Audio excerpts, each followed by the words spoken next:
What is up, Editors League gang? In this section, we're gonna be following the Instagram personal brand mastery basically.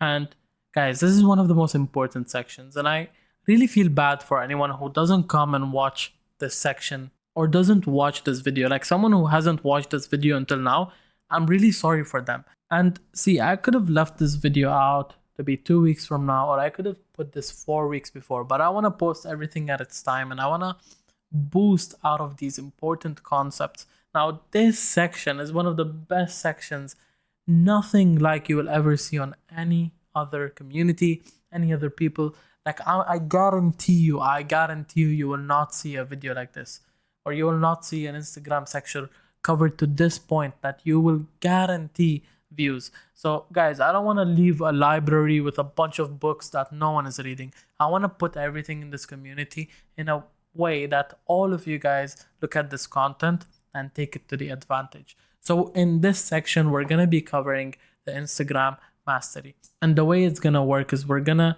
go all the way from, for example, setting up our account or making our account to the final result, which is going to be now we have a personal brand that we're going to build. And it's much easier than you might have it perceived in your head. It's very easy. It's not going to take time. It's a proven concept, and it will guarantee you clients. It will guarantee you clients. Now, with that being said, I'm really excited to cover everything that's coming up. In the next video, we're gonna walk over the whole process to creating the account and the whole process. And so yeah, that being said, I'll see you guys in the next video. Peace out. Welcome guys to the most important video you might ever watch for the personal branding model. So yeah, I don't want to chit chat too much. I want to dive right into Instagram. Now, off the bat, what I'm going to be doing is opening up my Instagram and going over how your Instagram should look. All right. So first things first, you should have a very clean Instagram page. Obviously, my Instagram page is empty because I'm not focusing on Instagram just yet. I wanted to master everything. For your guys, it's a complete different case. And you might be asking me like, AR7, why should we listen to you? Or why, like, your page is empty, how do you know this works? Because I have 10 private mentorship students that I teach all of them this exact method, and I really thought that I wouldn't put this in the community as because of how proven it is. Like, it's impossible to fail, and I don't want everyone to be doing it. Like, this is so valuable to the point, guys, that you will yourself not want any of your friends or anyone else to know it. It's that sauce. Like, I just want the people inside of the community to know about this trick, and it's really proven. It's crazy. All right, so I have my private mentorship students who have like 10,000 followers, 15,000 followers. I cannot reveal who they are because they don't want to seem bad or whatever in a way. Because if you look at, for example, the private mentorship, or imagine Iman goes and he says that tomorrow this guy was my mentor, doesn't he just look weaker? So I cannot reveal their name as they requested me not to. But anyways, they have a bunch of followers, they have a bunch of things, and I will help you guys exactly structure your accounts. Now, one very, very good example of a page is this guy, Amar Visuals, and I kind of have a structure that I follow for Instagram, right? So we have this bio structure, and this is how the structure is. You should have a bio that has your name, all right, and then a video editor, and then an offer. So an offer can be anything that is attracting your client to who you are or what is it that you do. So for example, editing videos, people can't stop replaying. All right. And how do you create this offer? I made a very easy way for you guys. All you need to do is open up ChatGPT, come up over here, copy this prompt that I gave you guys. All right. It's going to be in the description. Come up over here to ChatGPT and paste it. And it's going to give you like 15 offers right now. And the good thing about this is each one of you guys is going to get different results. So here we go. I turn your videos into scroll stopping masterpieces. I make your content look like $1 million. I level up your brand with pro video edits. I create videos that burn viewers' minds. I edit videos that feels like a dopamine arcade. So it can be a bunch of things, right? And initially, the offer is very important. Okay, so you have the offer over here. I structured it. You guys can see Instagram structure. So you have the offer. Okay, editing videos people cannot stop replaying, and then an achievement or what makes you stand out. I generated X views or never missed a deadline, and a call to action. For example, DM me, let's work. Now this is very important. Why? because this is gonna be like a clean display of your Instagram page. It's like the first impressions. So this is how the final results would look for me. AR7 video editor, editing videos people can't stop replaying, generated 10 plus million views. This has to be very realistic, guys. You cannot put something that is fake or put like a billion views. No one will believe you. But me personally, I swear to God, I have above 150 million views, but I just did not want to write 150 million views because even though it's realistic, my clients will not like believe this. So I just have it as a reasonable number, or something that is a bit more personal, like never miss a deadline would also be very attractive to them. And then just like a call to action. So it can be DM me, let's work, or comment DM to work, or comment work to whatever. So it can be a couple of things, right? It doesn't have to be that deep. But yeah, so now that you will have this set, basically you'll already have a very nice looking page, you know, with your name and everything, and then your profile picture. For my profile picture, I use something professional and clean, so it should be like it can be anything, but I use a picture of my own face. I know some people don't like to use a picture of their own face, and that is fine, but I just use a picture of my own face. And then for the highlights, don't worry about it now, right? Highlights are built by time, so once you start posting more stories and stuff like that, just structure it. So there's not much of a structure for highlights. But anyways, now let's get into the real sauce, the actual sauce that will make the whole game-changing move. So what you want to do is, considering you have this Instagram account created, okay, all right, or maybe you already have an Instagram account, doesn't matter. I just created a new Instagram account because I did not want to ruin my For You page, as it was built for my own stuff. But here's how it goes. I made this account called ELIG template, right? So you just open up this account, search it up, you'll see a couple of people that I'm following, and I'll keep following more and more people by time. But initially, what I did is I came over here to search, and I went on my name. And once I went on my name, I searched for a couple of keywords. First thing was edit, okay? And I followed like a bunch of people from the list. You can see I followed a bunch of these guys. Only some of them I did not follow that I already know, like, it won't make much of a difference. And then I wrote visual, all right? I wrote visual as well. And I found a couple more pages that I followed. Okay, some people, like, they're not really the actual editors that I'm looking for. But yeah, I just followed like a bunch from here. And then after I do that, okay, I'll have like a good start. So I had 20 followers, for example. And what I did is I went through my following and I just clicked on one random guy. So I'm scrolling, for example, and let's say I find someone that is not too big, that is probably following other smaller editors. So this guy, for example, he has 165 followers and he's following 559 people. So I come over here and I search up edit. Again, I do the same process with smaller guys. And I followed mostly all of the people over here. This is exactly what I did. All right. And then I went over here, like I just go one by one and I keep following and following. You can see everyone over here, they'll be followed, right? Edit. So what happens is now you're following a lot more editors, and these editors, they're starting to recognize you. And once they recognize you, they follow you back as well. But the most important thing of this all is we are making our feed full of edits. Now see, I call this the easiest Instagram strategy. Why? Because we follow the accounts that are editing. We go into followings and we follow more people. Now we want to make our feed full of edits, and we want to save competitors' posts. So I'll break down this process and I'll tell you guys why, okay? It's a process for something called reverse engineering. So immediately what I'm going to do is I'm going to start off with like some of my following. So I have this guy After Magics, for example. So imagine you have your personal brand where you want to portray yourself as an editor, and you want to post, let's say, 3 times a week for 30 days and without spending too much time. So you go and look at stuff. What will take less energy, and you can just post it. You don't want friction, guys. So I'm going to come over here. You guys see, for example, final edit, whatever. This guy, he just did an edit for his client, normal edit. He made it as this nice template, before and after.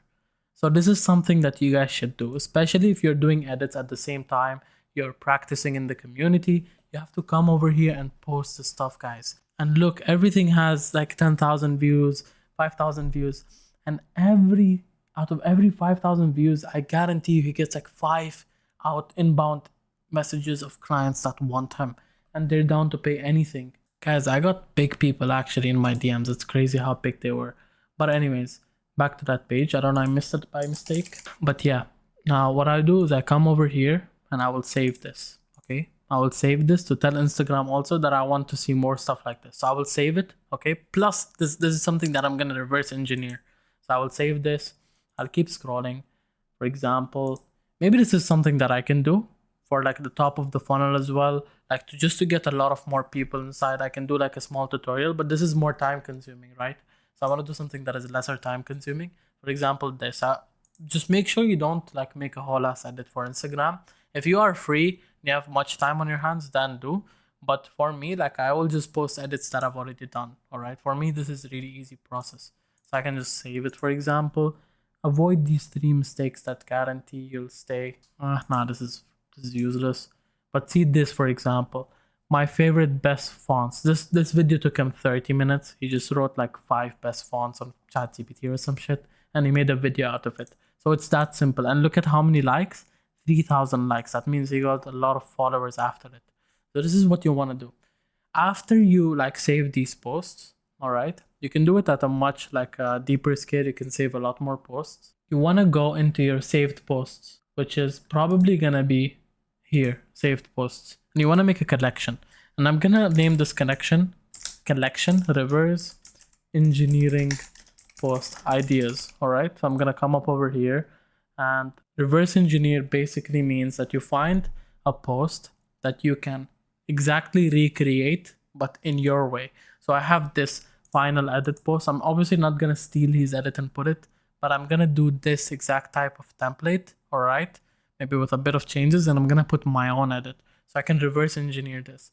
I can reverse engineer a couple of things from here, all right, for example this, and I'm gonna just create the collection. Now once I create the collection, the most important part is once I go to my home page, you'll see there'll be a lot of editors over here. So that there is this editor whose post is already viral, like not viral, but it has 738 likes, which is very, very like decent. You can see it has a lot of comments as well. So I'll go over here and I'll check, more posts. Let's say he has this post with fucking 34 likes. 34,000 views, sorry. And I'll just keep scrolling. You see, I can see a bunch of stuff like this post, job offer for editors, and a couple of things. Like I can just reverse engineer the stuff. 5 captions to level up your edits. There we go. I can just save this, and I have this as something that I can reverse engineer now. And that's the thing. Reverse engineering means you go to posts that are easy to do and have a bunch of likes and a bunch of views. So over here, 29k views. I'm gonna go here and I will save it. And then again, you want to repeat the process. You want to come up over here. You want to add stuff into this collection. Add from saved. So I'm gonna add, all of the stuff that I did not put, which is gonna be down there, and I added them. So this is the process of making your feed full of edits and saving your competitors' posts. So this guy is technically my competitor. And now I'm gonna go to Reels, right? And I'm gonna find a lot of things about design. There we go. The first thing that I see, texture, noise, background pack. Now, this is something definitely that I can reverse engineer. I can put like a texture pack and I can have a video like this. So I'm gonna save it, scroll. Creative sites you should know about. Now this is not too useful for me, but it is something that I like because I want my page more to be of this. So I'm just gonna like it and I'm gonna scroll. This is not something that I want. Not something that I want. Here we go. This is amazing. Look, guys, fucking look. 10,000 likes. And he just posted like an animation that is so simple. You guys can do the same thing. Just recreate animations. Shoot something from your phone, for example, in this sequence. Now this works because for this guy it worked. So I'm gonna save it and I'm gonna have this in my collections.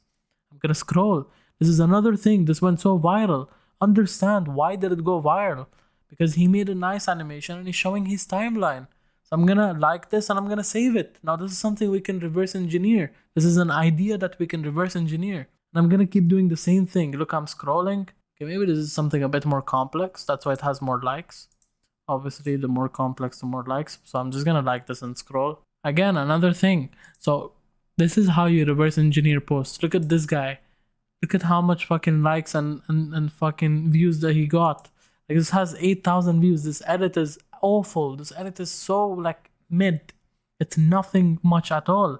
But look at how many likes it has because he just posted an edit of something that was a bit nice. So now I know this template is good as well, where I can show Premiere Pro, I can show Mr. Beast Raw Edit, and I can show the final edit. Now I know this has been going viral like for a long time, but I'm just saying. So I'm just gonna keep scrolling until I find content that I like. I'm just gonna save it and I'm gonna reverse engineer it. I can make a video about 7 camera angles. That is not exactly like your guys' niche. Neither it is mine, but I'm just giving you an example, you know? Like imagine if someone else was a camera guy, he can go and make a video similar to this one very easily. Free resources for illustrators. So you can reverse engineer this and do it for editors, free resources for editors. And now you know it will get likes because it worked for this guy. So background music can make or break a video. Look at this guy. Now you can make a video about background music and you can fucking do the exact same thing. So this is what I'm talking about when I say the easiest Instagram strategy. Now we have followed the accounts for editing. We have went into people's follows and followed their accounts. We have made our feed full of edits. We have saved our competitors' post. Now we want to reverse engineer it. And how do we reverse engineer it? Is we go to our collection. I'm gonna go to my saved collections, all right? And we want to make like a simple template on Notion. So if you guys don't have Notion, then do open Notion. And you just want to go and write up database, for example, in line. And just make this database, by the way, to pop that up, you just gotta do slash like this, and then write up database. And then now we have this, and I'm gonna name this posts that I can copy in my own way, all right?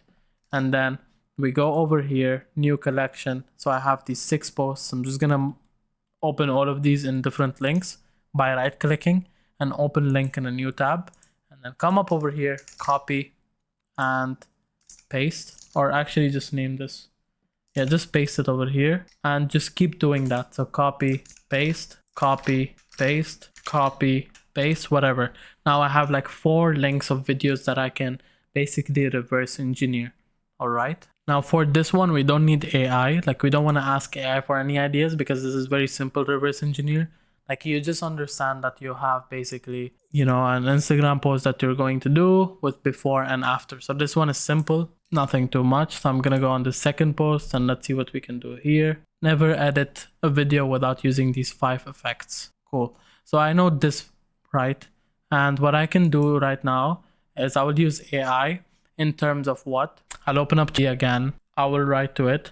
I want to reverse engineer a video that went viral.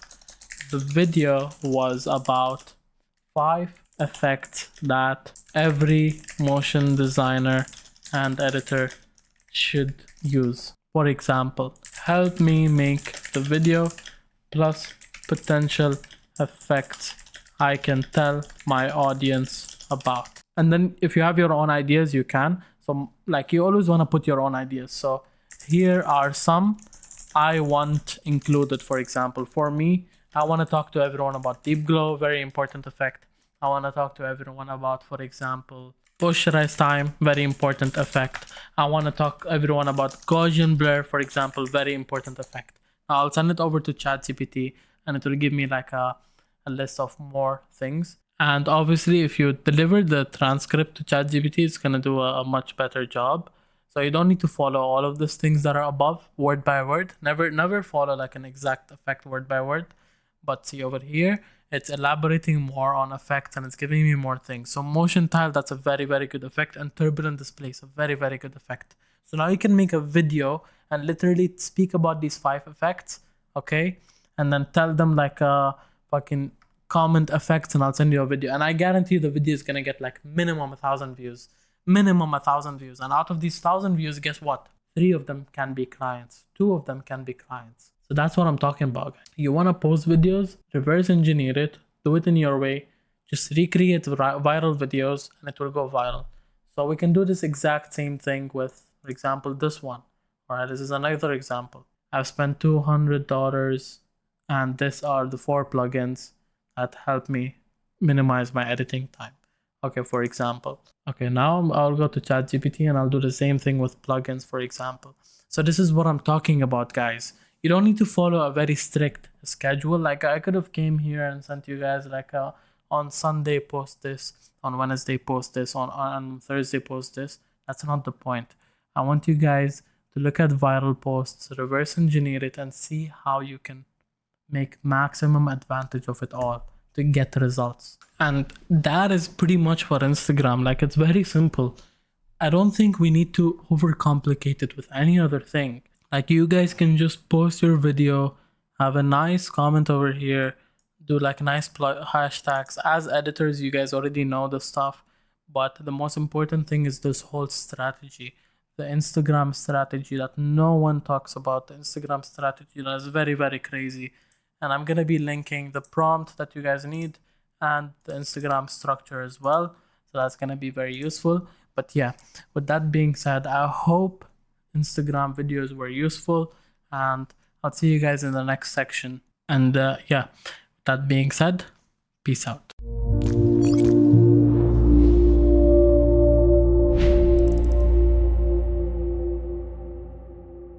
Welcome to Client Relationship Management. Now, this video, quite frankly, is more about what happens after you gain the client. Not everything is about getting the client.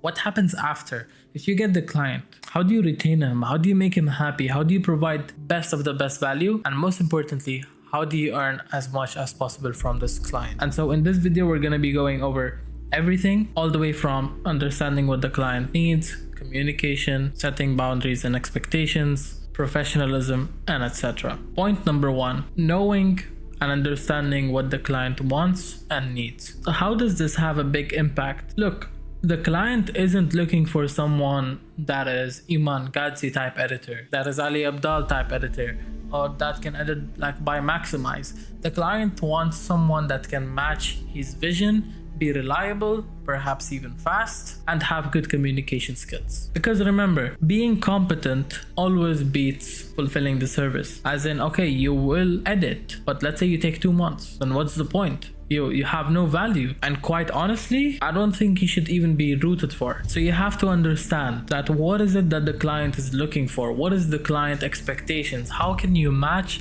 the client expectations as well as provide the best editing within his expectations as possible? Another very important thing with the client is deadlines.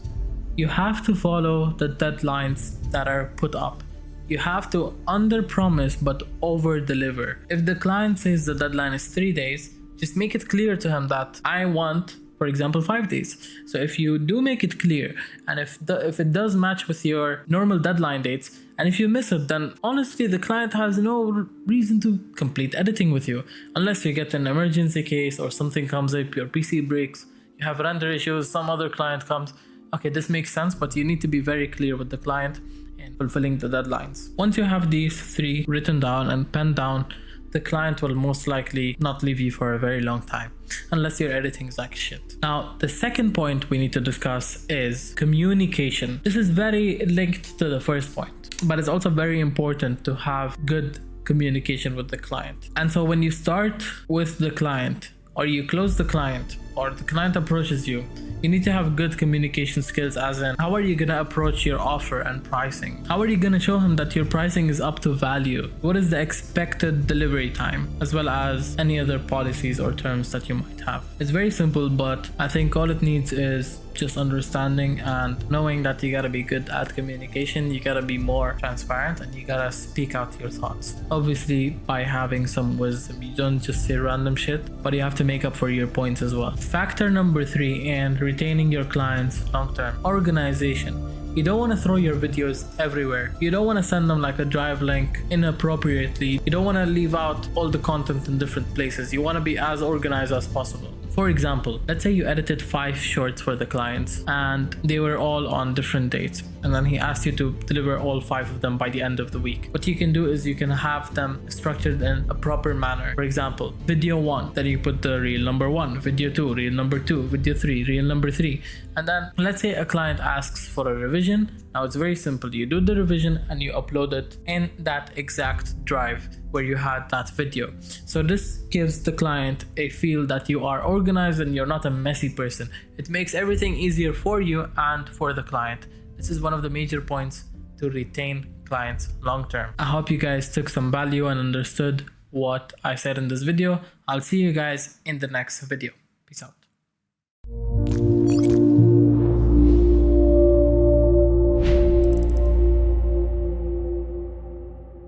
Welcome to a new video from Editors League, and in this video we're going to cover Twitter, and I will tell you how I got my Twitter to 2,800 followers in maybe 6 months, 7 months maximum. And to be more clear, 2,800 Twitter followers is more like 50k Instagram. It's that hard. That's why you'll see, for example, Cristiano. He has like 650 million followers on Instagram, but on Twitter he has 100 million. So you can see that is 6x lesser. And if I open up any influencer, talking any, all of them will be almost 6x to 5x lesser. That's why I'm saying if you have even 1,000 followers on Twitter, it's like you have 6k on Instagram, if not 10k, and the inbound leads through it is crazy. So the first step to building your Twitter profile, if you don't have one, create one. After you create one, optimize for a profile picture that you have been using for a very long time. And remember, if you change this profile picture, people might not recognize you anymore, which is why you'll see me, I've been on the same profile picture for so many months. I don't want to change it, even though it doesn't look that good, to be honest. But if I change it, people won't recognize the profile picture. Profile picture is what makes most people click. So I'm sticking to my profile picture for a few more months before I change it. And the second thing you need is a very clean banner like this. It matches the vibe, it is dark, aesthetic, and it has a call to action. It even can display some of the apps you use, maybe a link to your website or a quick snippet of your client work. And then obviously you have the name and the ad that you're gonna use. If you have a nickname, make sure you use that. There's no problem honestly with using your real name or a different name, as long as you maybe have your real name up and then your ad is black by your nickname, but it doesn't matter that much in my opinion. Obviously I would still tell you to go for your real name if it looks good. And then you have the bio.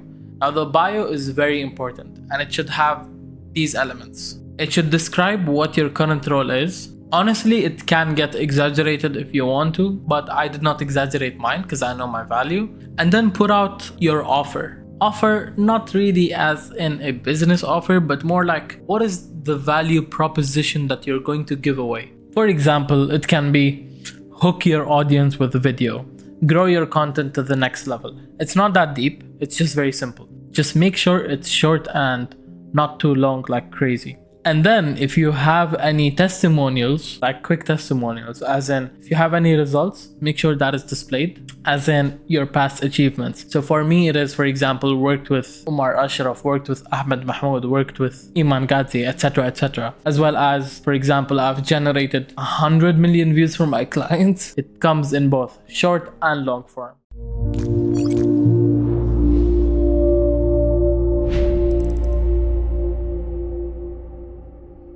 In this section, we're gonna talk about personal brand. And before we dive into all the practical parts needed for the personal brand, such as your social media pages, your portfolio, and etc., we need a bit more explanation of why should you build your personal brand. I don't want to chit chat too much. It's just a short 2 to 3 minute explanation, just so you have the initial motive. So I would suggest you stick to this video until the end, just so you understand why we are going to dive deeper into the next videos. Now, what is the importance of personal brand? Your personal brand is your identity. It is by far the most important asset you need to have as a freelancer. Why? Because after all, it is your identity. How would people know what your work is like? How would people know where to reach out to you if you don't even have a proper social media page? I've been editing for 6 years now, and bro, 100% of my leads are inbound leads, meaning people came to me, I never went to them. And that is what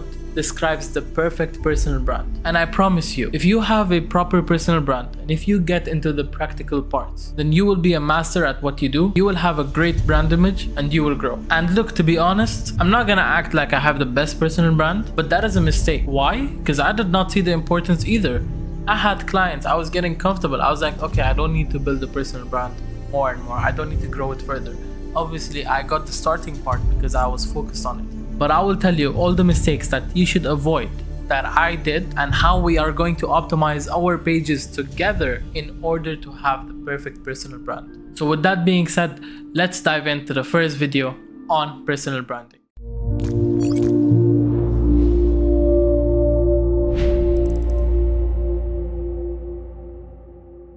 Now see, if you get the client, doesn't always mean that you accept the client. This is why in this video, I'm gonna explain to you guys my client filtration system, or more like the red flags in a client. So let's start with the first red flag, the cheap client. The client who doesn't want to pay that much, the client who does not see your direct value, the client who is going way below market price and constantly just fights with you with guilt and emotion just for you to decrease the price. This is the first sign of the cheap / the stingy client that you should avoid, and it never ends up in good situations. Number 2, the disrespectful client. If someone comes to you and he's showing any sign of disrespect from the first day, from the first minute, he's like showing you bad attitude, he's being rude, then you already know this is not someone you want to work with, because it will always lead to worse than good. You don't want to accept money with these type of clients. Look, to be frank, you should kind of experience them so you can learn better and have more experience. But these are mistakes that I'm telling you from my own side, I think you should avoid. Number 3, the client with unrealistic deadlines. If a client comes to you and he's like, I want you to finish a 10-minute video in 2 days. Bro, like what? That is not possible. So in this situation, you have kinda already a red flag that you see, but maybe they just don't have the clear vision on how long the video takes. So you explain to the client, get into the in-depth details that, okay, I need 5 days to edit, realistically. And then if they still stick to 2 days and they really don't know how much a video takes and they're being very pushy towards 2 days, then if it's your first video, then maybe go for it. But trust me, for me, that led to crazy burnout. And quite frankly, I had to go on a break where I lost way more money than I would have lost with this client. That led me to burnout. Number 4, and this is if it's a repeated client. If you ever get a client that delays payments, that has the late payment in the past, biggest red flag. Don't work with them. I've worked with clients where I've done the biggest mistakes. I've worked with clients where they delayed payments for me for 1 month and they came back again, and the same thing happened again. If they did it once, they're gonna do it twice, no matter their excuses. If they delay payments, then no. That's why you should set payment terms where you take at least 50% upfront, then the next 50% once the project is done. Number 5, the client with unlimited revisions. Now, what do I tell you about these clients? This is one of the most famous topics, but there's 2 ways around it. If you have a client with unlimited revisions, you have to first thing realign their expectations. You have to tell them that, no, I mean, what you are saying and the tips that you're giving, the revisions that you are giving, and these stupid preferable changes that they give, you don't agree with it. Obviously, if you did make a mistake in the editing, or if you forgot to do something at some part, then it's truly your fault, because let's say you have 99 mistakes and truly you're at fault. But let's say if the client has like preferred changes, can you make this animation do this instead of this? Can you make me zoom in here instead of this way? And all of these stupid expectations that they have, tell them that you don't agree. And in case you were forced upon that, then you would ask them for a compensation for the number of revisions. But see, now they have a leverage point. Imagine that you did not take upfront payment, at least 50%. Now they would be like, if this guy doesn't do the video, I will just scam him, or I will just leave him. That's why you need to set payment terms as well to avoid all of this happening. So yeah, I hope you understood my client filtration system. There's many more of those, to be honest. You can maybe even ask ChatGPT. But yeah, that was the pretty much basics of it.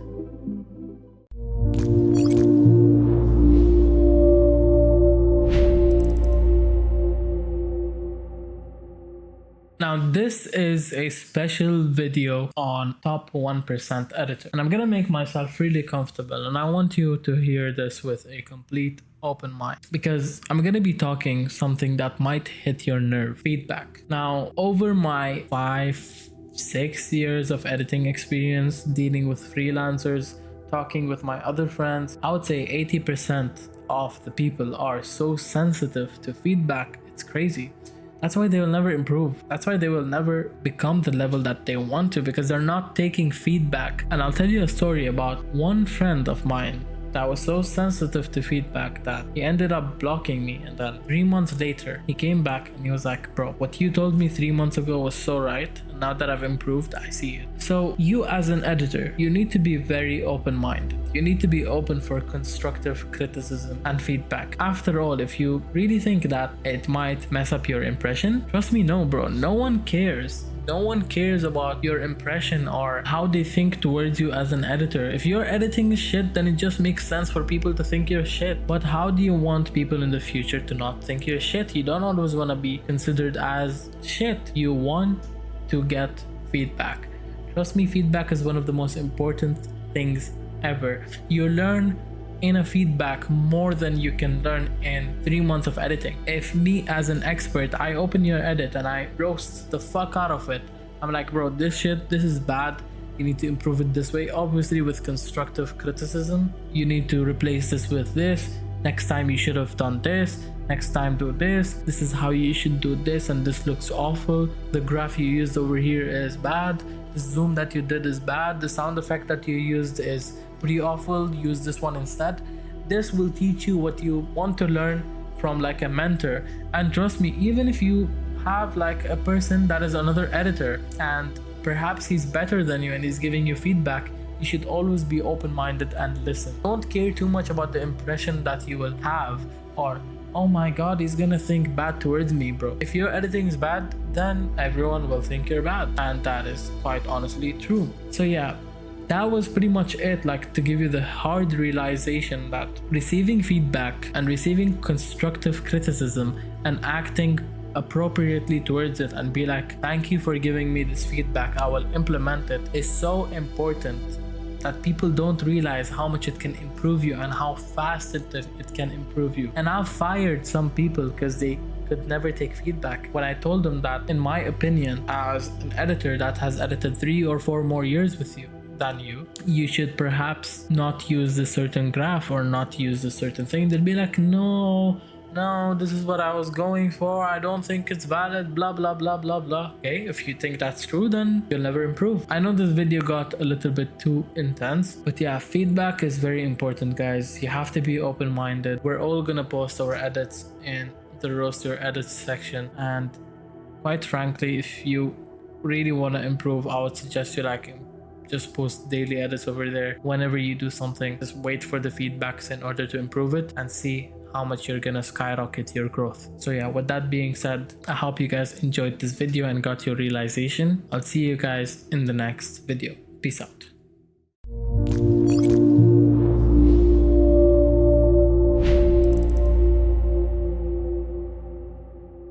Let's talk about the common pattern between new freelancers, including me when I was in my starting days. I would be so afraid of pitching a client a price of what I think I'm worth because I would be afraid that I would lose the client. This leads to you quoting way lesser prices than you should, and you're like literally just undervaluing yourself. Now, before we get into how to price your items or what I know about the pricing strategies in the market in general, let's talk about pricing in general. Pricing is a tiered system. It evolves with demand. In your starting days, you might find yourself doing cheap work and really not getting clients up to your value. Now, you remember what I said in the starting, that new freelancers are afraid of pitching their prices. But let's say you're actually like a very new, you're doing your first video edit and stuff like that. All you want to care about now is providing value to clients, getting their feedback, getting social proof. So whatever the price is, just go for it, bro. Just go for it. It's fine. Go for the prices, do the project, do it for cheap. And for me, this meant that I would literally do free talking head videos for some of my clients. Videos that would take 25 hours, bro. But they were shit, to be honest. But you see, these videos where I spent 25 hours, because it's a client work, I learned more than I would in 6 months because I'm putting everything into practicality. And I would not just sit there and do some practice edits for no reason. I would actually do the client trials, I would do some client videos, I would get paid less, and eventually, like within even lesser than 3 months, I got like crazy demand. Why? Because I built social proof and I built testimonials. I had a few names in my portfolio, not too big, but my editing was very impressive. and this attracted the high tier clients that are looking for underrated talents. So yeah, the more proactive you are in your hustling phase, the more clients you'll bring on, the more money you'll bring on. If you're doing one project a month or even not any, how are you gonna improve? How are you gonna build your testimonials? How are you gonna build your social proof? You know what's funny? Even the people that I did free videos for, a few months later they came back to me. They were like, okay, we want a new video and we're gonna pay you. And then I would give them my pricing, and some of them would even say yes. Now let's say you've built demand, you've done all this hustling stuff, and now you're getting clients. How will you price your items? See, if you get a client you don't like working with, simply just double your rate. This is what I literally did. I had a client that would pay me 400 for a video edit, and I told him 800, and he still agreed.